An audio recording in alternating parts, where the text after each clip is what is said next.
You know how they say that your life flashes before your eyes right before you die. Snapshots of moments that were lost in the web of time resurfacing just in time to bid you farewell.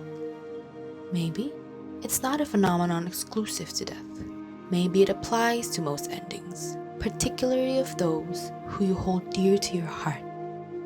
Like a breakup, or watching the final episode of a series you love so dearly, or the closing down of a restaurant you spend so much time in, or a graduation concluding 6 whole years of your life.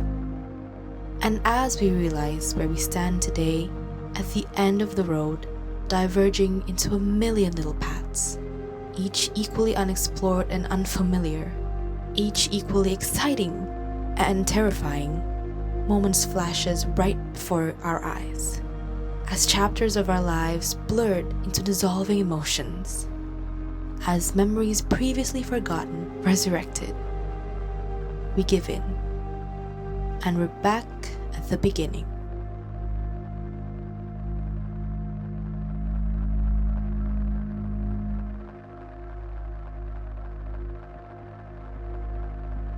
There are plenty of ways to get there, to arrive at the decision. For some, it's the loss of loved ones, or the days and nights spent in hospital room, or the countless needles injected, drugs swallowed, and ointments applied. For some, it's a way to pay it forward. For them to thank the universe for blessing them with parents so supportive, mind so bright, and life so comfortable. For some, it's to continue a legacy built long before they were even born, a bloodline tightly intertwined with white coats and stethoscopes. Yet for some, it's a way to define their purpose in life, the answer, or at least an attempt to answer, to the overwhelming feeling of meaninglessness plaguing their existence since as far as they could remember. For a profession to be providing both the means to live and the meaning of life, that must be the dream, right? One way or another, we got there. We decided to pursue a career in medicine. We decided to follow in the footsteps of Hippocrates, Mitsalina, and others who have come before us. So we studied and we prayed.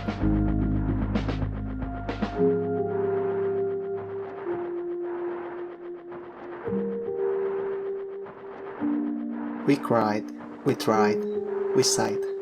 We gave up months or even years of our lives to get in, knowing for a fact that it would take 6 years of our lives. So when the screen lit up with green, as the word congratulations glimmered across the screen, we were elated. We were ecstatic, euphoric. It was more than an acceptance. It was a promise of better things to come, of meaning and purpose, of a continued legacy, of a way to give back. It felt surreal at first, sewing the green emblem to our bright yellow jackets, receiving our first embroidered lab coats, and wearing our ID cards loud and proud. But then it got more and more real. Our first meeting with the cadavers, playing doctors with our friends as make-believe patients, and looking through the lenses to observe life at a microscopic level. And we remember ourselves thinking contently that life is good. At least for the moment, life was good.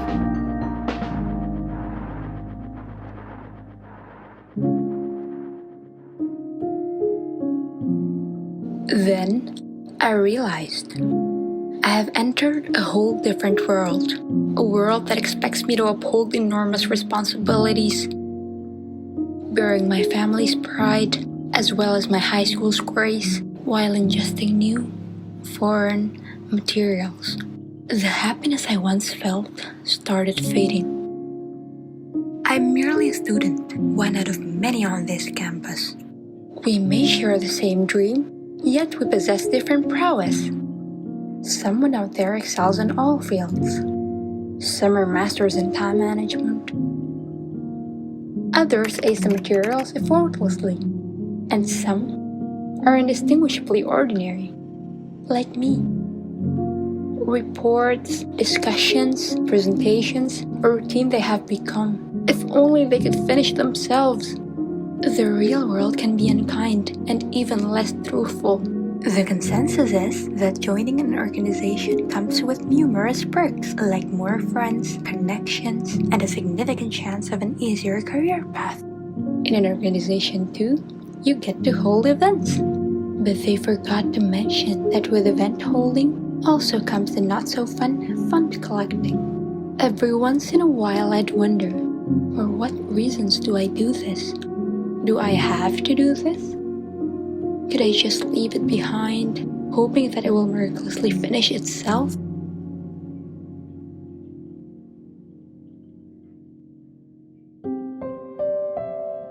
There are too many choices in this world for you to contemplate. Remember that time when you had to choose between the success of a big event that you and your friends were working on and your academic life in that killer module? And remember that at the end of the day, you aced neither? Or that time when you and your best friend got into the biggest fight of the century and you had to decide whether to continue your lives in separate ways or to persevere hand in hand through thick and thin? Or that time after a whole week of sleepless nights and you saw the number. Disappointingly, it wasn't greater than 55. You could either be sad for a moment and start rationally evaluating your study method, or you could ponder your purpose and start spiraling into the "is this the right path" abyss. And like mere mortals, you chose the latter. We try, and we believe it's the right thing to do, because there's only so much we can do. Nevertheless, we fail. Its presence so prevalent that we have learned to embrace the word like an old friend. We like to say perseverance is our species' greatest strength. But to what extent? How many more failures will we come to face? 1,000,000 more? Bad days passed as all things do, and the questions finally dwindled to a quiet lull. You thought, this has been a journey of 1,000 miles. You had seen 1,000 patients with 1,000 smiles, and you were excited to see 1,000 more, for you remembered what had driven you to get this far. I want to treat the untreatable. I just want to make my parents proud. I want to find meaning in helping others. Like the first time you got accepted, it felt like you were on top of the world. You believed you could jump higher, reach the previously unreachable. Until the cycle repeats and you realize that no matter how hard you try, you can do no better than the younger version of yourself. In fact, you have gone deeper into the ocean of failure. Inevitably, you'd overthink and overanalyze, trying to figure out where it all went wrong. Trying to find out if you're meant to be where you are now. You dug and you scratched, but all you could seem to unearth were your flaws and your shortcomings. Everything seemed to be out of hand. All you wanted was just to be sane. Then you'd start to hate where you stand. You just wanted this to end. You thought of choosing another lane. You hoped everyone would understand.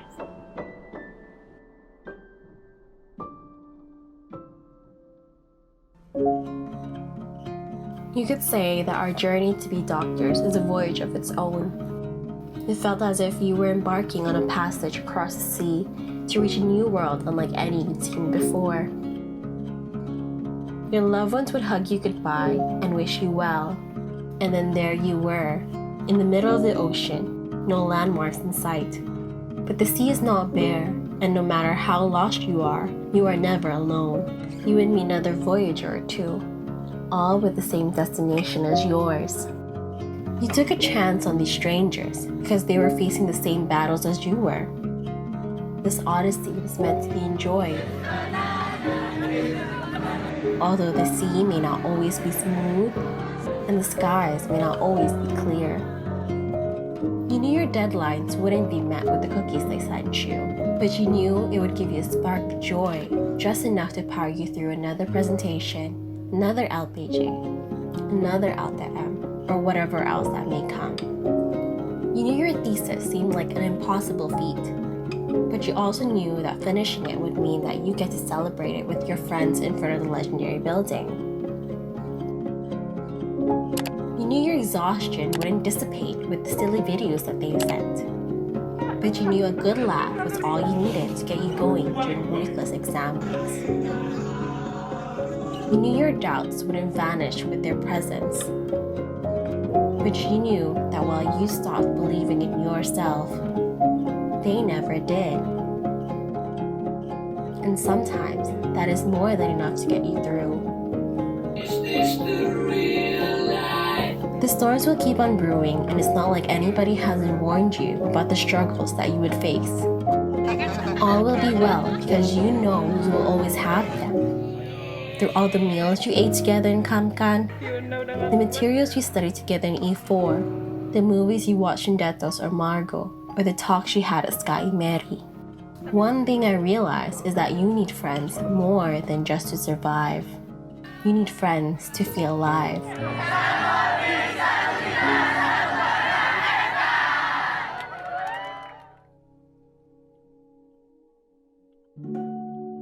The clinical rotation started as one would expect, with the clumsiness, the foolish mistakes, the ridiculous shenanigans. Weeks passed and I'd gotten used to it, meeting people with various stories, signs, and symptoms.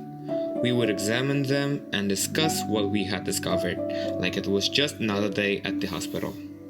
It was almost exam season. The air was heavy with anxiety, and our minds were muddled with algorithms, diagnoses, and treatments of choice. No one could have prepared us for what was to come. Its citizens not to travel abroad. Go downhill. COVID-19. Amongst the confusion and the fear, we found slices of happiness in the fact that the exams got postponed, so we could finally catch up on our sleep.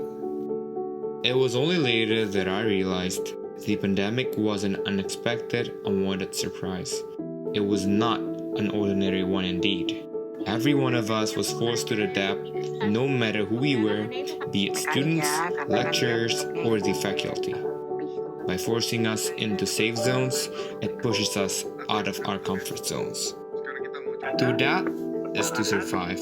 A doctor is a lifelong learner, one being expected to constantly learn and improve. Must I admit that comfort will not make a doctor out of me, but change will? Change does not cuddle. It forces one to prevail. Waves came and went, and between the surges, we got the chance to once again meet with the patients, even if it meant that we'd have to wear protective suits and layered masks. The situation, even until now, is still worrisome. The guidelines are ever-changing, and the challenges are everlasting. But we'll find the silver lining. We'll find moments to smile and laugh at. We always do.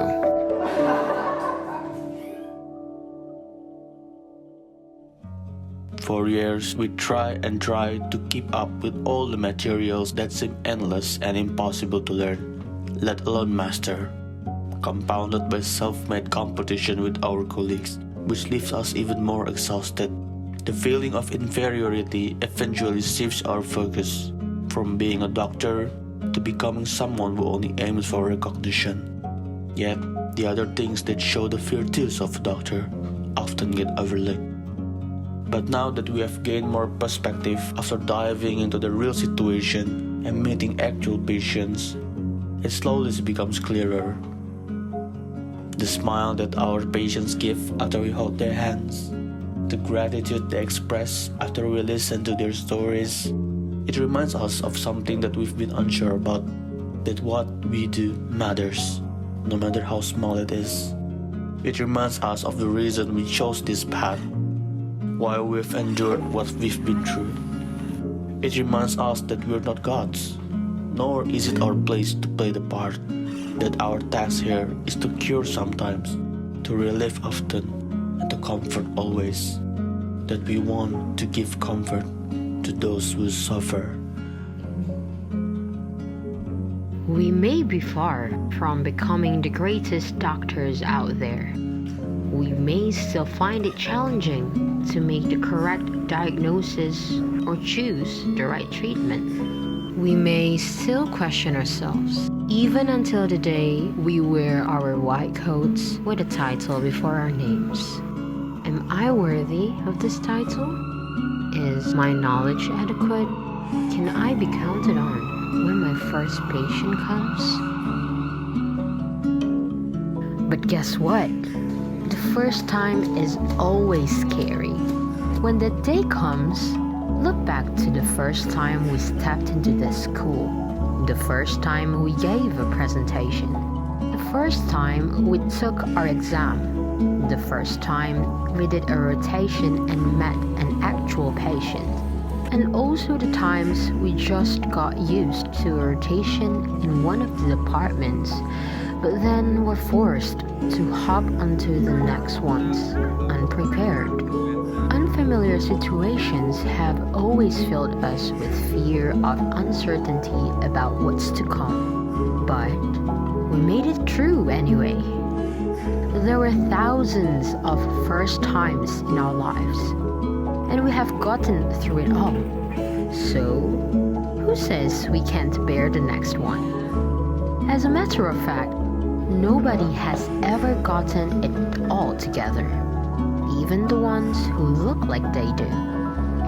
And it's actually a good thing. It gives us some space to thrive. It gives us a reason to always look for the answer, to learn more. We've made it this far, but this is not it. This is not the end of our journey. This is just the beginning.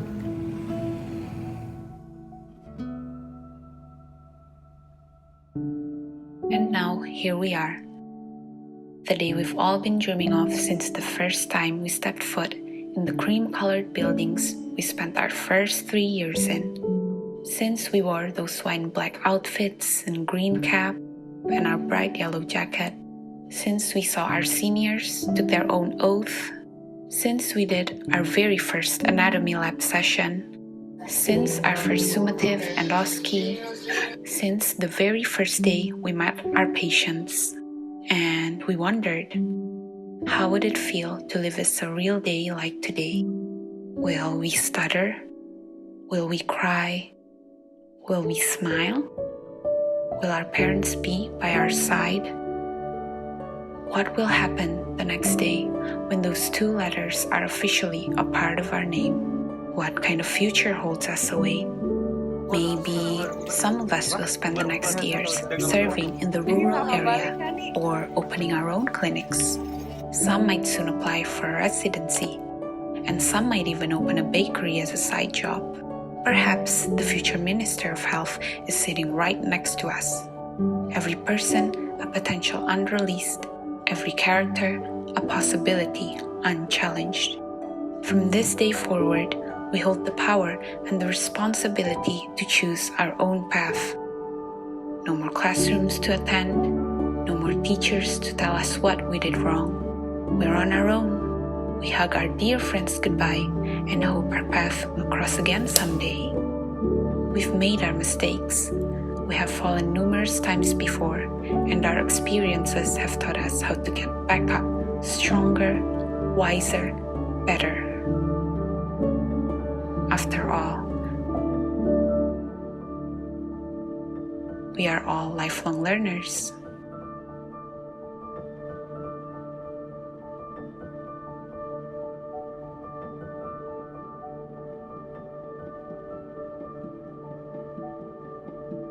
we still have a lifetime to learn.